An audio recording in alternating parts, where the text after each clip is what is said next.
Shalom and welcome to this edition of Revealing the Truth, where we cover the headlines, the heartlines, and biblical truth. I'm your host, the Reverend Rabbi Eric Walker. Shame is debilitating. It ruins relationships, thwarts growth, and destroys hope. It can masquerade as various problems: guilt, envy, pride, resentment. But until you heal the core issue, freedom will remain out of reach.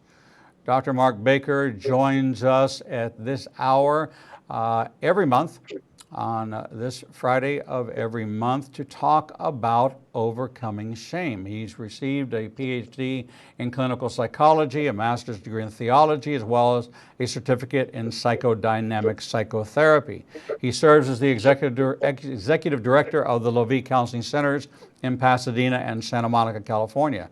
He's the author of several books, including Jesus, the Greatest Therapist Who Ever Lived, which has more than 2 million copies in print, and the author of Overcoming Shame, Let Go of Others' Expectation and Embrace God's Acceptance. It is my privilege to introduce you to my dear friend and one of my trusted, safe people and counselors, Dr. Mark Baker. Mark, welcome back to the program.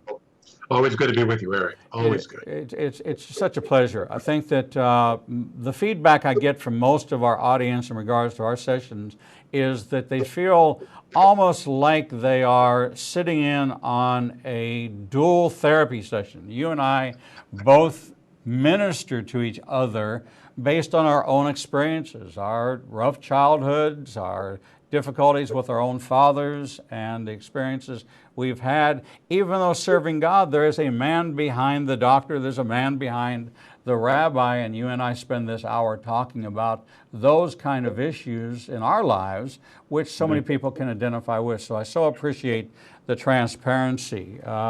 What's been going on since last we spoke? Bring me up to date of things in your life as we reconnect each month as we do. Things are going well here in California. The counseling ministry we have here is thriving. We keep adding therapists because the need is great. You know, here in Los Angeles, there's so many people who are in need of what we offer, which is a combination of psychology and Christian faith. Levi is a Christian counseling center. We have now 38 therapists on staff.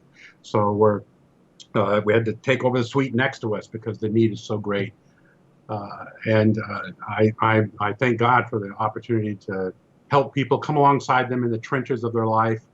I was just telling my wife as I was getting ready to sit down with you, I said that you and I talk about real things and real problems, and it's really hard to be a judgmental person when you're in the trenches with Christians who are suffering, because we tell the truth. And it's healing. I see God healing all kinds of problems, the deepest problems. And I'm excited to say that it's thriving here in LA.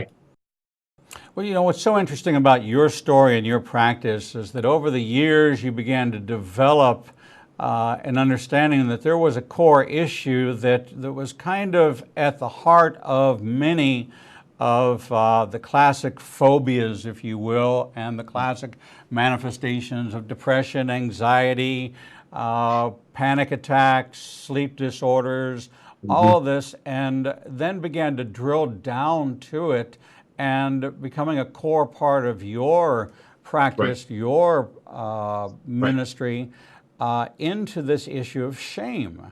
And as you and I have peeled this back, and I lost count of how many times we have been together now,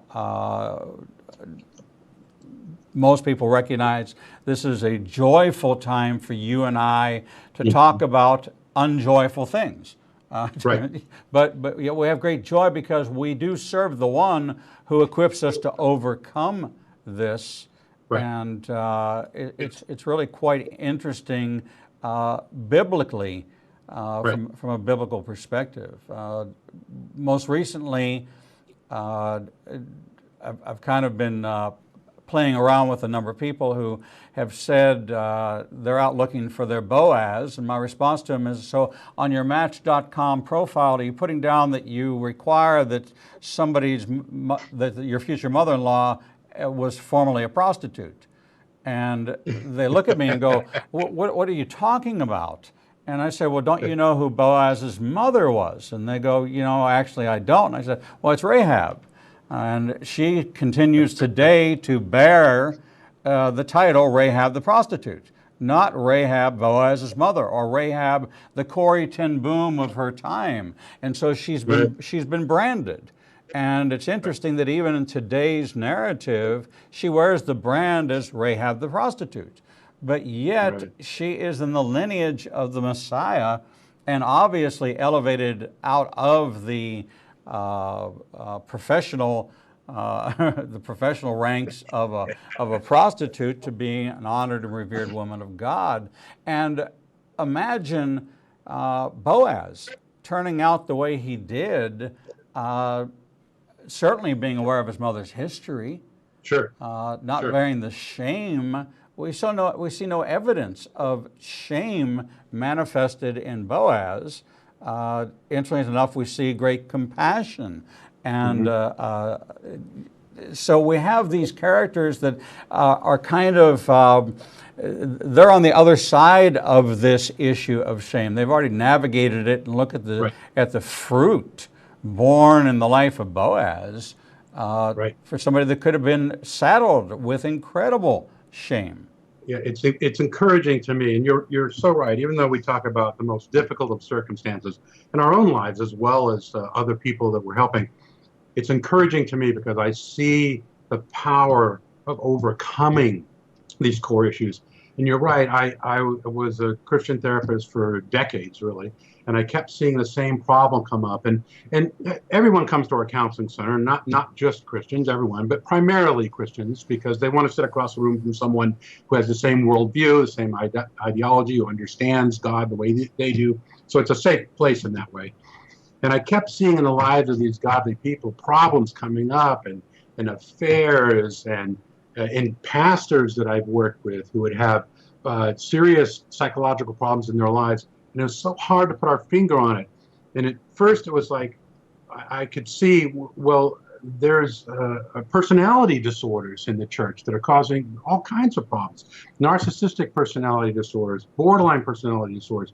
It's not a sin to have a personality disorder. And so the church doesn't know how to deal with it. It's like, well, we've got this pastor. I mean, he's very charismatic. He's a very gifted pastor, but something's wrong with this guy. And they didn't have the language to put their finger on what it was. So we come in with a different lens and say, well, this guy's got a personality disorder, and it's not a sin, but we got to work with it or else he will sin. And then so that was very helpful, and I spent years sort of figuring that out. And as I kept watching people coming in with different kinds of problems, I kept seeing this core issue come up and all these things, cutting across all of them. And underneath the personality disorders was the issue of shame. It was unhealed shame that was driving it. That's what drives it. And say, like with the narcissistic personality disorder, you wouldn't think that by looking at him. They think this guy doesn't have a care in the world. You know, nothing seems to embarrass him. But in the dark of night, what he really feels about himself is an unbridled shame that's never been healed. And that's true with addictions. It's true with all the things that you listed earlier. That getting at that core emotion and bringing healing into people's lives who are committed Christians who love God and really try to follow him, and then find themselves off the path and don't know how they got there, has been for me very joyful, because I can bring light into those dark places with having a different lens, and just knowing how to name it. How do we name this animal that's roaring out there in the dark of night? Giving when God gave Adam the instruction to name all the animals, it was giving him a power over those noises in the night. Oh, that's a lion. I know what that is. Now I can prepare to deal with it. And being able to name shame as this toxic emotion that drives us off the path and causes us to do ungodly things. Even though having shame itself is not a sin, it often leads to sinful behavior. And that understanding has helped me help many people over the years find freedom and to live more of a godly life, even though they don't know why they weren't in the first place. They couldn't really name it in the first place. When we look at our fallibilities, when we look at our failures, oftentimes failure is connected with shame. The things we didn't do well, things we failed at, and navigating that, taking it to the Lord and whether or not it's a moral failure, it's a business failure, it's a relationship failure, failure seems to be a catalyst that catapults us into a feeling of being ashamed Right. of a part of our past. And even though God says He has cast our sin as far as from the east to the west and thrown it into the sea of forgetfulness, and we can't remind Him of it, in some ways it seems like there's an underlying connection between pride. Because if God's forgiven me of something and I can't forgive myself for what God has forgiven me from, am I not putting myself above God? Am I not putting Jesus back on the cross? Am I not receiving the cleansing and the release that God's plan was designed for, to bind up the brokenhearted and set the captives free? And so how do we deal with that wrestling? Because I think almost everybody I know has some part of their life that they something reminds them of it. Something bubbles back up, and they still feel bad about that, and Yes. probably avoid people who would be anyway connected with it. I think there is an element of pride that prevents us from healing. We don't know it at the time, but it is, because in order to be healed of our shame, to be healed of that lack of self-forgiveness, even though God has forgiven us, we can't forgive ourselves. You're right, that does sound prideful, doesn't it? Who are you to reject something that God says He has pronounced true? And it's because we're afraid to be that vulnerable. The pride is the fear of being vulnerable. And it's really hard to get our hands around that, because we don't experience it as pride, we experience it as fear. The shame is the feeling that I'm unlovable. Shame is the conviction that somehow I'm defective and unworthy of love, even though God says, no, I love you. You can't earn it, you don't deserve it, but you're worthy of it because you're created in my image. I love you. We reject that proposition when we have this doubt that we still feel we're unworthy of love. That's shame at its core, the fear and the conviction that I'm unworthy of love. And it's a lie. The Bible tells us we are fearfully and wonderfully made, and that God loves us right as we are. We can't earn it. There's nothing we can do. But that's really hard to take in when you have these scars that are lifelong, that leaves you with the conviction, no, I'm not worthy of love. I'm defective. If people knew who I really was, they wouldn't think well of me. They would ask me to go away. And that conviction and feeling that I'm defective and somehow unworthy of love causes me to be afraid to open up. And there's the pride. No, I'm not going to tell you the truth about how I feel about myself. I'm going to shield myself from certain rejection. And that sort of prideful lack of vulnerability prevents the healing of shame. And so then it goes on and on and on. And we can say, and intellectually, oh, I know I'm forgiven. The Bible tells me. I sat across from a man this week who was caught up in this pattern of sin, and he says, I know what the Bible says. I know it's true about God. And yet I still do it. He was caught up in this pattern that was out of his conscious awareness, the conviction of his unworthiness of love, that would cause him to act in an unloving way, because that was his conviction about himself, to act in a sinful way because he really viewed himself as not loved, even though he knew intellectually he was. He didn't have a problem with theology. He had a problem with shame. And as we wrestle that to the ground, he's able to be vulnerable and find the healing that really his lack of vulnerability was preventing him from finding. So it's there, but it's not easy. I mean, I've written a book. The book's not that long. It's easy to read, but the practice of it is not easy. It's not straightforward. No. Are you finding this to be? I know women have their own set of issues: dad issues, mother issues, abortion issues, rejection issues, but the feminine voice especially in the West today, is so loud, is so radical, is so oppressive, so overwhelming that masculinity, just being a man, is something that this rise in the female voice in the world today seems to almost make you want to be ashamed that you're a guy. It is a very big problem. Yes, right now we see a shift in our culture that's a pendulum has swung this other way.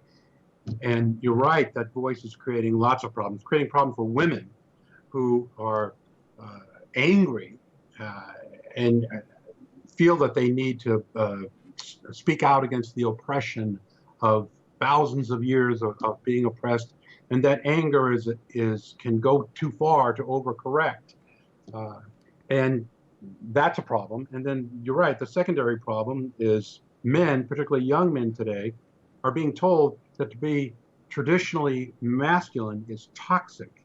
The American Psychological Association, we've talked about this, came out earlier this year with a statement. Their statement is that traditional masculinity is toxic. They've actually made that statement. Well, how are men supposed to feel? What am I supposed to do with that? That if I want to be a man as I was raised to be, a man as I believed I'm supposed to be, is toxic. Well, I'm afraid.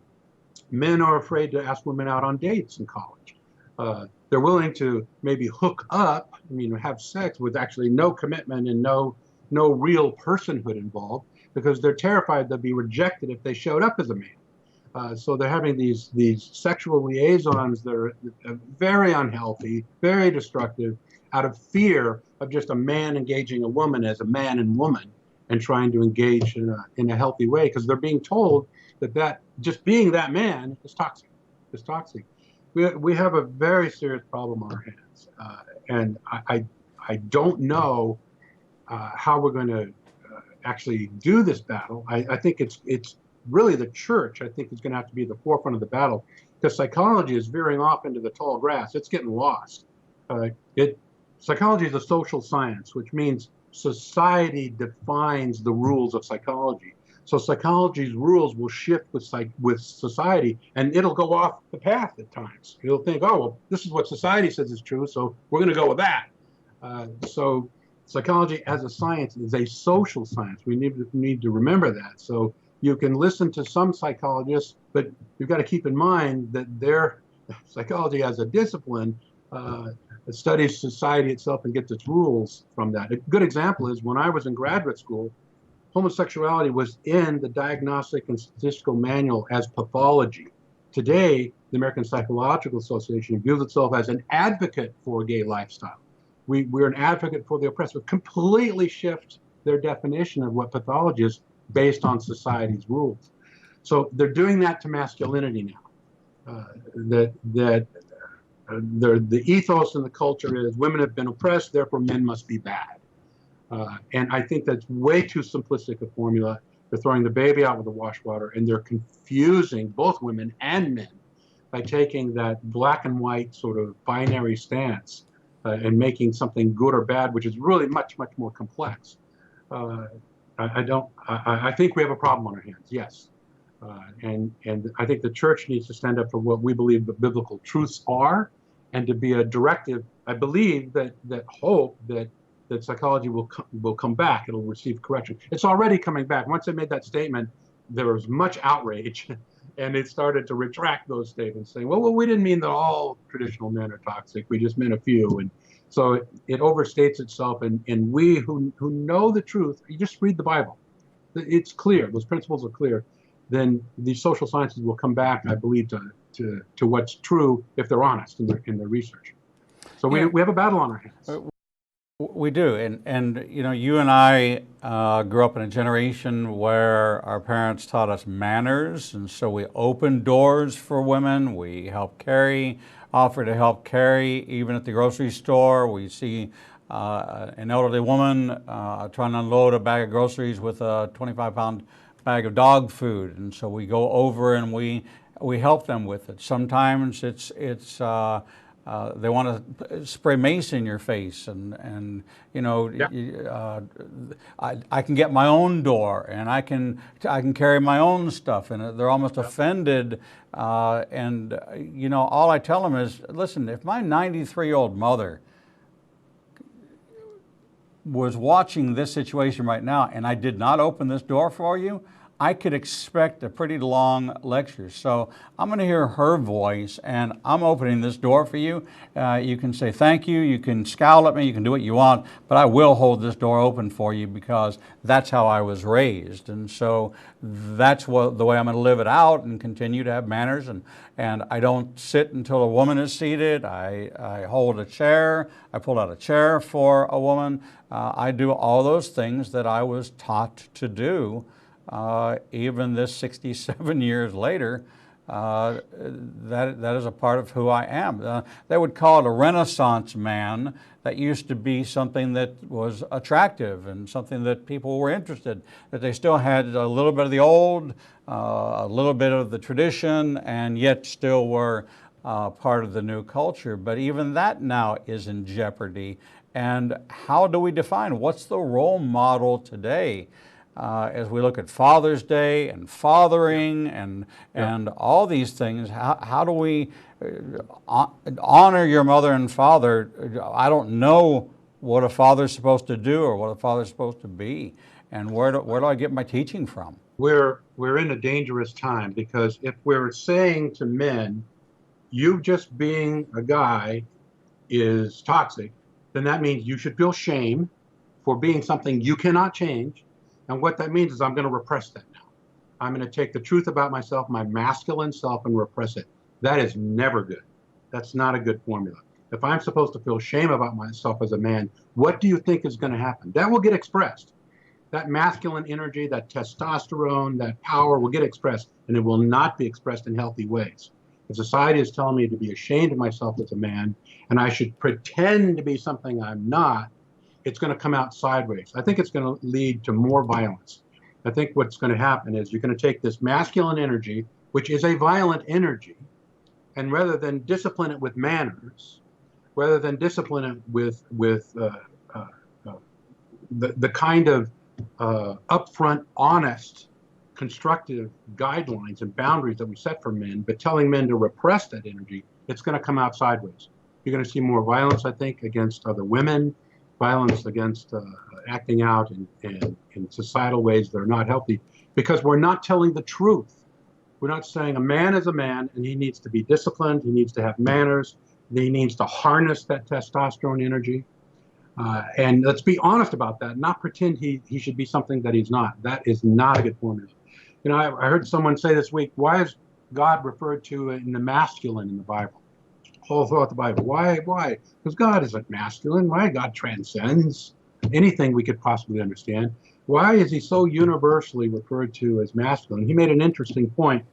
He said, because men need good fathers in order to not be violent.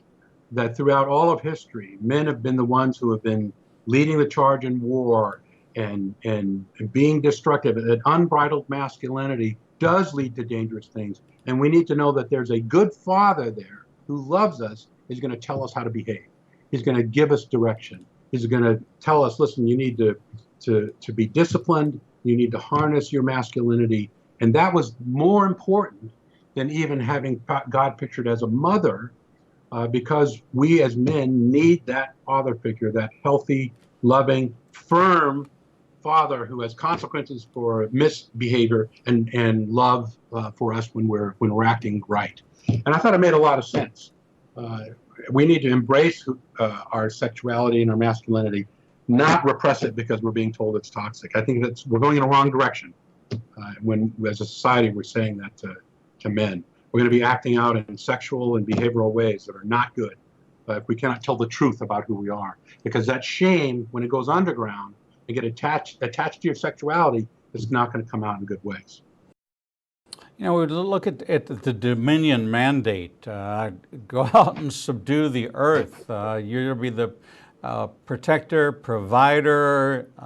This was the design for us to have authority and dominion over the earth. And then it gets stripped away, what's left is a shell that's searching, and I think that this is probably at the core of sexual identity conflicts, the core of pornography.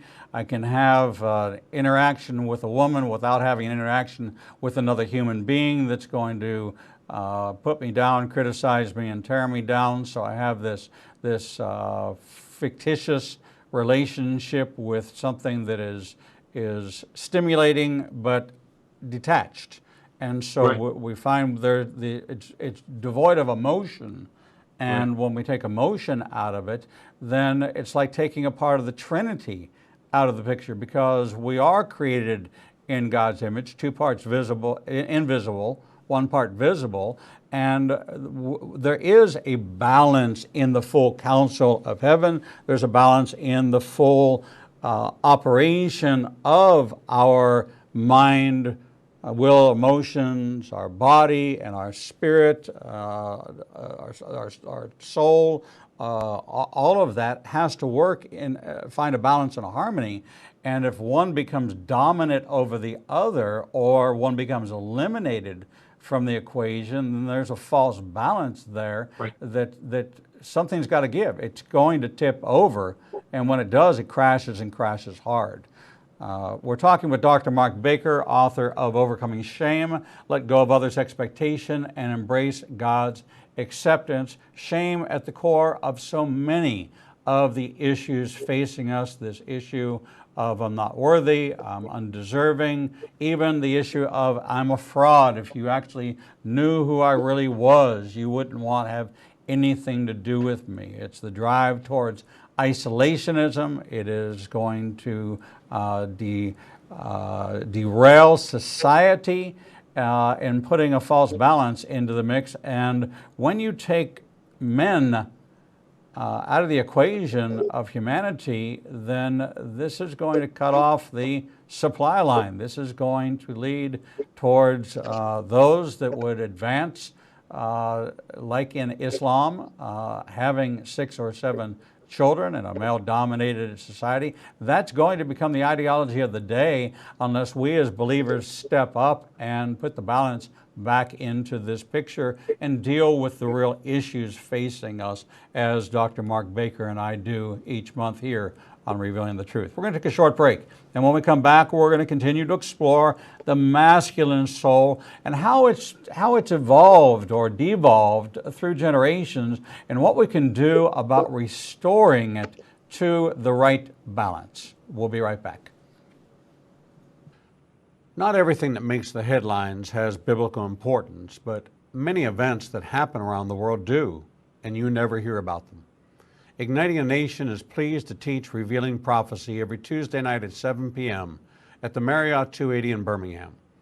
We will cover worldwide events and insider information that will connect the dots of what's happening around the world with biblical prophecy.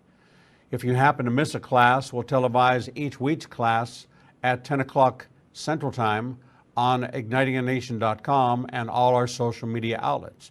Copies of the teachings will also be available to purchase on our website at www.ignitinganation.com.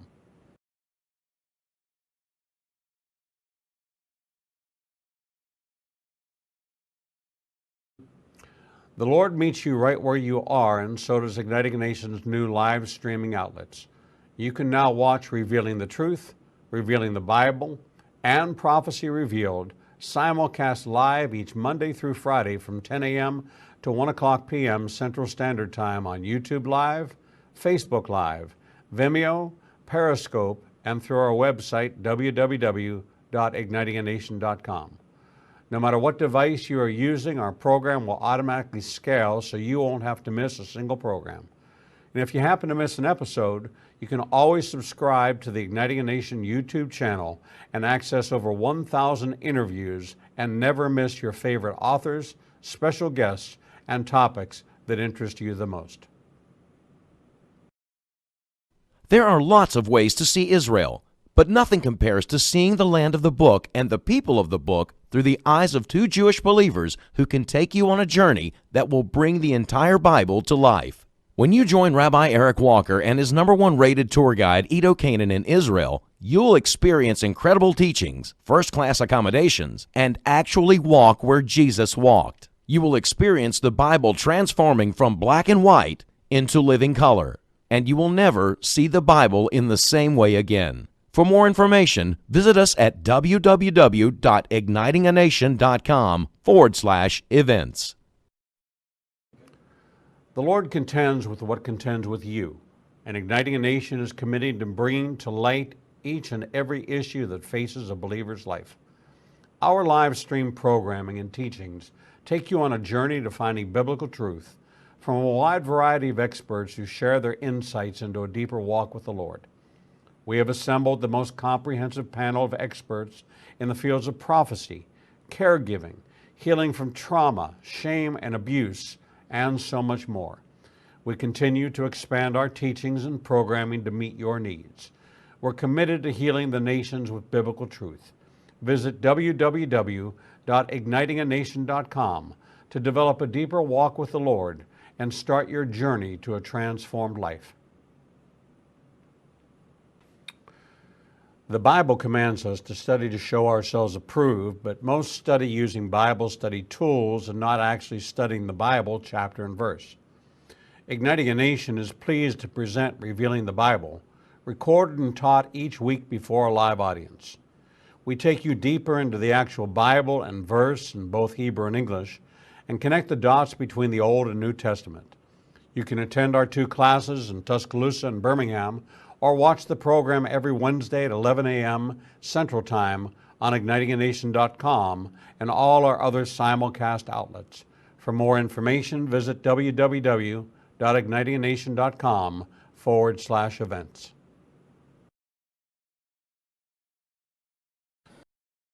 Shalom and welcome back to this edition of Revealing the Truth, where we cover the headlines, the heart lines, and biblical truth. I'm your host, the Reverend Rabbi Eric Walker, and we're talking with Dr. Mark Baker, author of Overcoming Shame, Let Go of Others' Expectations, and Embrace God's Acceptance. Mark, welcome back to the program.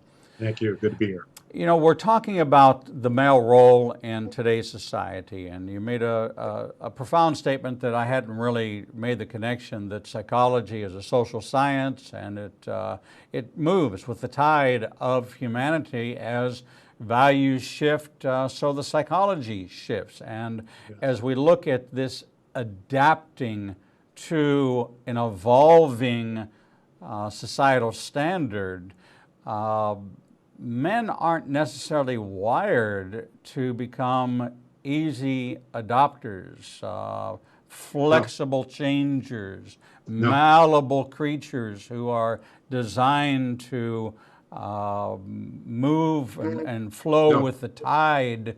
We're the oak. We're not the palm tree.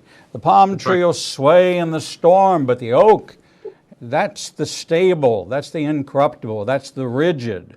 But when the storm gets too great, it's the oak that tumbles and when it doesn't break at the trunk, it becomes uprooted. It completely comes out of the ground. Right. And I think we're heading as men to this uprooting.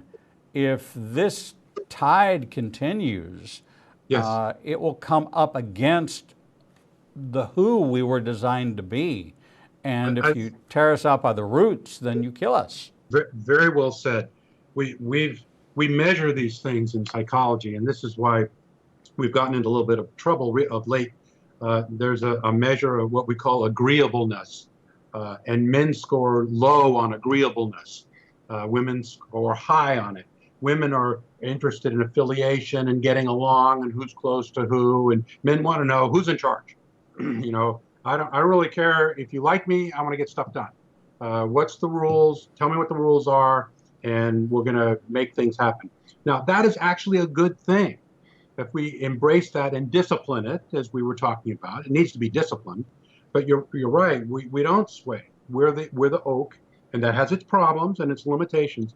But it also is extremely important part of making the world work. God made us this way, not as a mistake, but for good reason. And for us to be told today, if our society says, well, that's bad. You being that way is bad. You need to be more like women. I remember it was 25 years ago, a guy by the name of Farrell wrote a series of books that were top 10 best-selling books about how men needed to be more like women. And that was the problem in society. This is not a new idea, that men need to be more like women. The women's liberation movement brought this concept around. We traveled around the country, and he noticed that only women were coming to his lectures. And then after about 10 years of becoming nationally famous, he repented of that, not a Christian guy, and it decided I was wrong, that women actually don't want men to be like women. Men want to be the best version of men. They want them to be disciplined and what we would say is godly, deeply spiritual. We recognize we're not God. The problem is not with my masculinity. Problems come when I think I'm God. There's all my problems. But I need to be a strong man, to be integrated with my sexuality. And then Warren Farrell went on to write another series of books saying, I'm sorry I was wrong. I think we need to help men be better versions of men, not make men to be more like women. And we're seeing a resurgence, or maybe it's the next iteration of this same ideology, that there's something wrong with men, they're oppressive. Certainly to be an old white guy is bad. It's toxic. And we're seeing a very angry voice in our society today that I think is an overcorrection for some things. I think we've had undisciplined men, ungodly men in positions of leadership that have done great damage. That's true. But we can't say then that being a masculine man is a mistake. That would be to say God made a mistake by making us different, with different functions, different sensibilities, different sexualities. The church is going to have to stand firm in what we believe to be true here, because the wind is blowing strong in the direction of knocking that over. So I'd say we have a battle on our hands, is what I would say.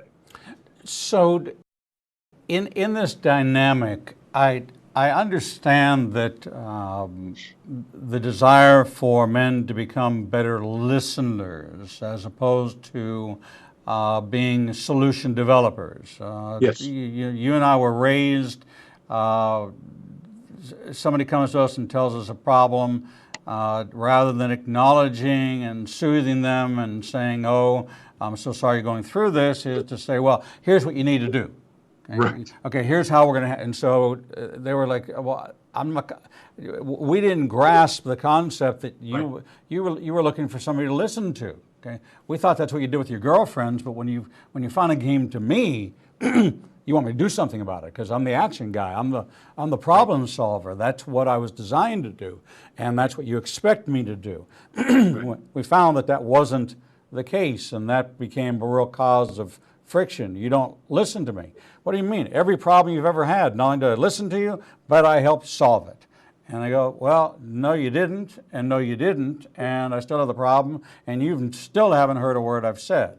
And so we've navigated that to say, okay, we need to be active listeners, we need to be engaged listeners, we need to. So what you're telling me is that you're having this, and this, and play back to them, yes, you're really listening to me, and that's something we need to pray about, and if you need me to do anything, I want you to make sure to let me know, because I'm ready to do whatever we decide we need to do to handle this, but I have no opinion. I'm opinionless at this time. I'm just a really good listener. So we mastered that. We were taught that. Okay. Yes. Now they want us to go a little bit further. They want us to become empathetic, to become an empath, to now feel their feelings, not just listen to their words, but actually feel their feelings and tap into that female side. God says that we are His image bearers, created in His image, both male and female. That's right. So there's a softer, more tender side of me that wants to be developed. And then do I borderline on effeminate when I start losing my identity, and I start allowing this new God in my life who wants to reshape me, reform me into her likeness, as opposed to allowing me to continue to be transformed into his likeness. So now I'm battling with my daily life and my living situation and society's pressure with the image that God has called me to, and now it becomes a source of conflict in my life as opposed to a source of great joy. And is that just you and I at this age, or I don't see the millennials. I'm not sure I understand. I mentor periodically a couple of couples, just speaking into their lives. But these are new concepts that they haven't heard any of the stuff about the listening and the engaging and all this other stuff. These are new concepts to them. So I'm not sure where their models are coming from today for good, solid marriages and for parenting. I think it's very confusing because what they're hearing is that gender is fluid, and they're even told that sexuality is fluid. And so that's very confusing then. So who am I talking to? What am I supposed to be like? I would say, I would just have one thing to say about what you just said. I think that's true. Things have changed. We've figured out that just being a problem solver is not enough, that in order for me to be the best version of myself as a man, I need to listen and then be the problem solver. That's totally accurate. I mean, we were shooting from the hip, solving problems before we even knew what they were, right? So that's been good. And then now, but the evolution, you're right, has gotten to this place where women want us to feel their feelings, right? That's what they say, but I do not believe that is what they need. They are having feelings and they're upset that you're not feeling their feelings. I think what they really need is not for me to feel their feelings, but for me to validate their feelings as legitimate, not tell them they're too emotional, but say, I get where you're coming from. Of course you feel that way. And then they want you to have your own feeling in response. I don't really believe what they need is for you to feel their feelings. They need you to feel your feelings. And women are feeling lonely and left alone in the conversation if it's just all about their feelings and you don't have any. Now, I don't think really the best solution is for me to feel their feelings. The best solution is for me to first validate and say that's legitimate, totally understandable, not too emotional. It's emotional.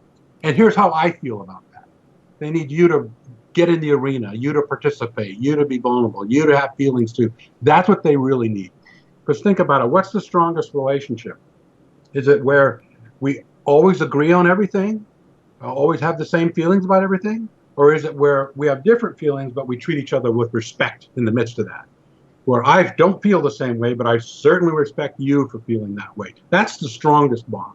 Because then we can look around and see things differently and feel differently, but still treat each other with respect and stay bonded together. That's what they're really looking for. But society's confusing them, so they don't know.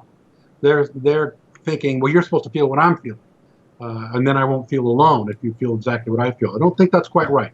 I think we need to stand as men with our own feelings, with our own strength, being who we are, but not telling women there's something wrong with them for being different. We've made that mistake in the past.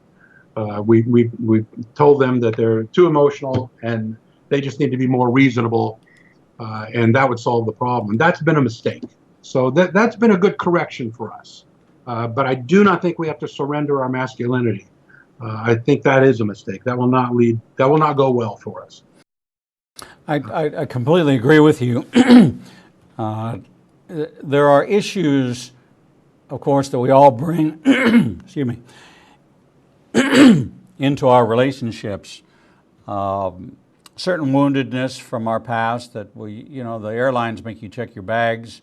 They have a limit as to how much you can bring on board, but relationships don't have a limit on what you can bring on board. So let's say you're in this situation and you recognize that there's something deeply rooted. This same problem occurs over and over again. And you and I would look at that and say, well, there's something deeper. There may be a factor. If it's a woman, there could be that. And I just interviewed somebody recently that 36 years carried the secret that they had an abortion.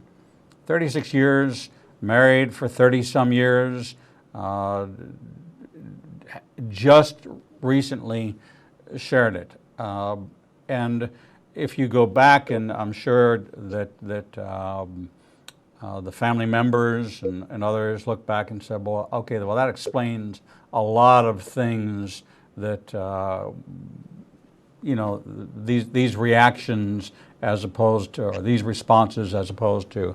How do you broach the subject with someone in your life, friend, family member, spouse, child, adult child, where you see a pattern of responses that may be considered to be unreasonable or irrational or chronic?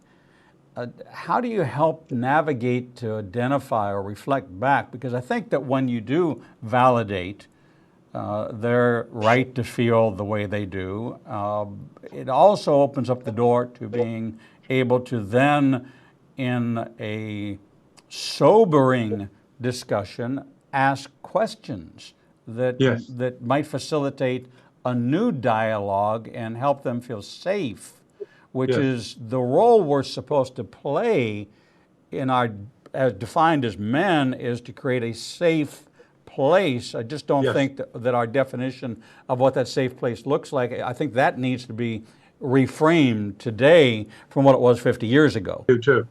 I think you're right. I think that's a very difficult. There's no one answer to that question. That's very difficult. Depends on the person. But in general, it's along the lines of what I was just saying. That you see someone who's in pain and acting out of that pain, and there's shame, and that's several layers deep. So you can't just say, "Hey, your issue is shame." I mean, that never works. But what you can do is know it, and you approach them with this validation of, I can certainly see why you feel that way. I understand your anger. It makes sense to me that you would be angry. I feel differently. Now here's the change. You're totally valid for feeling that way. And I can understand why you feel that way. Here's how I feel. Now that validates, which makes it safer, and then it opens the door for something new to come in, some light to be shed on this. You don't just want to say, I totally agree with you. Yeah, you should be angry. I'm angry too. Now you're stuck. Nothing new happens. There's no new life that's put into the situation. It requires the vulnerability that comes after safety. It's okay, I understand why you feel that way. I'd be mad too. Let me tell you how I feel. And then you come in with a different feeling, and then you see, is that tolerable? Is that too much? Do they feel shamed by those feelings being different?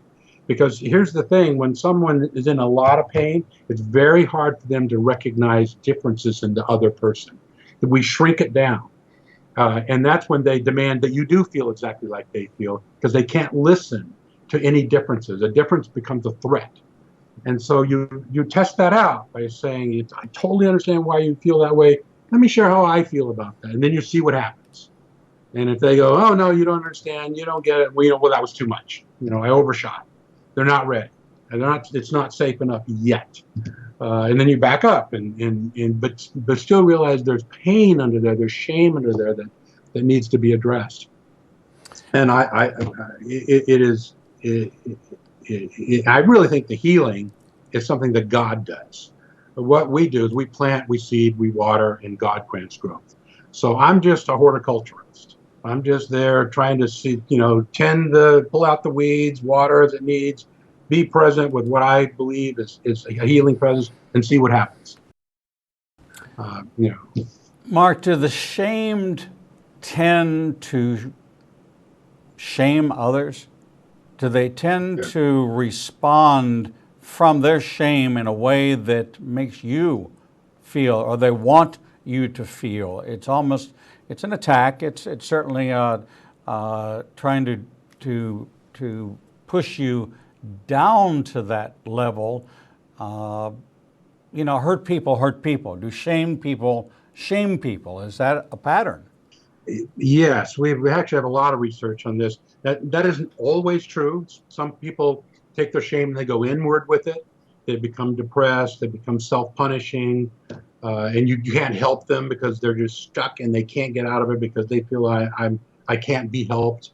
But other people mismanage their anger. A common result of shame is to blame and mismanage anger outward. If think about it, if I feel I'm going to be rejected, if you know who I really am, I'm going to want to distract everybody from that.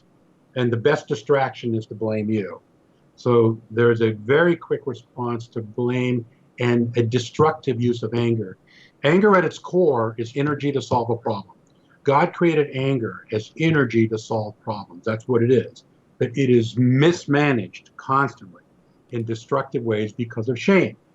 Shame causes me to take my anger and then now I want to distract all attention away from me and put it on you. So it'll cause me to want to attack you because I don't want anyone to look at me. And that's often rooted in unhealed shame that so many layers down, the person experiencing the shame doesn't even know it's shame. They just feel righteous in their attack of you. But that it isn't. It's resentment that comes from unhealed shame that makes us go outward with it and attack.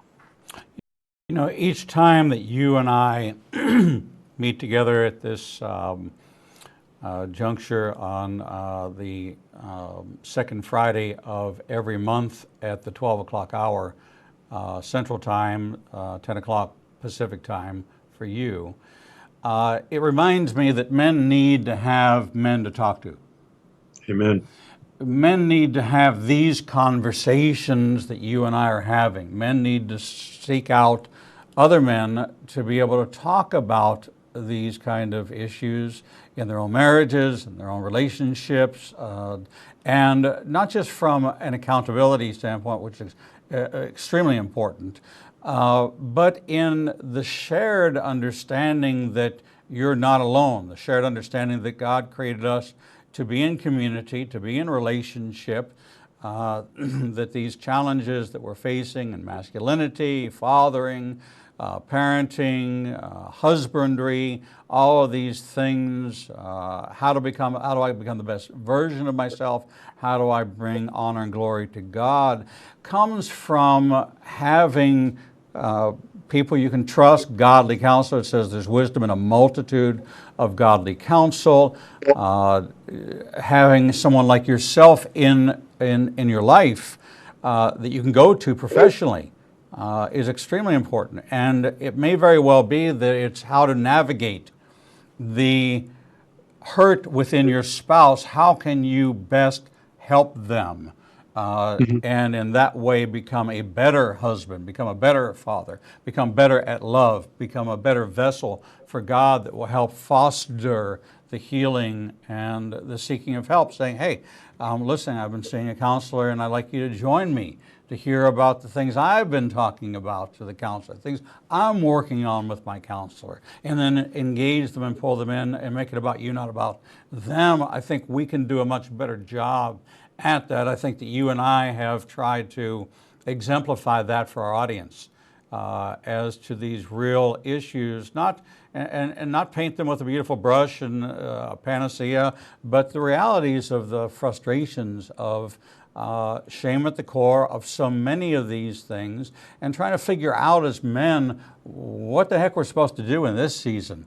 Because today it may be okay, tomorrow it might not be okay. And so what are we going to do about it? How are we going to put ourselves in the best position to be more palm tree-like than oak tree, but not be from one pendulum swing to the other?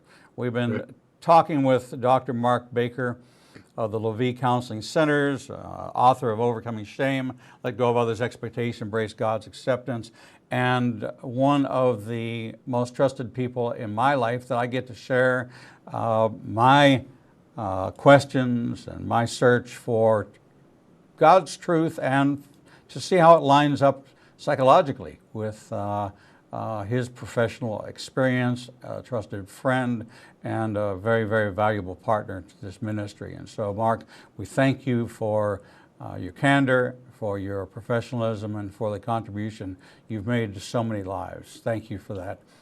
Thank you, Eric. Thank you for having me. God bless. I look forward to seeing you next month at the same time, second Friday of July. We're going to take a short break, and when we come back, we'll bring you the next edition of Revealing the Truth.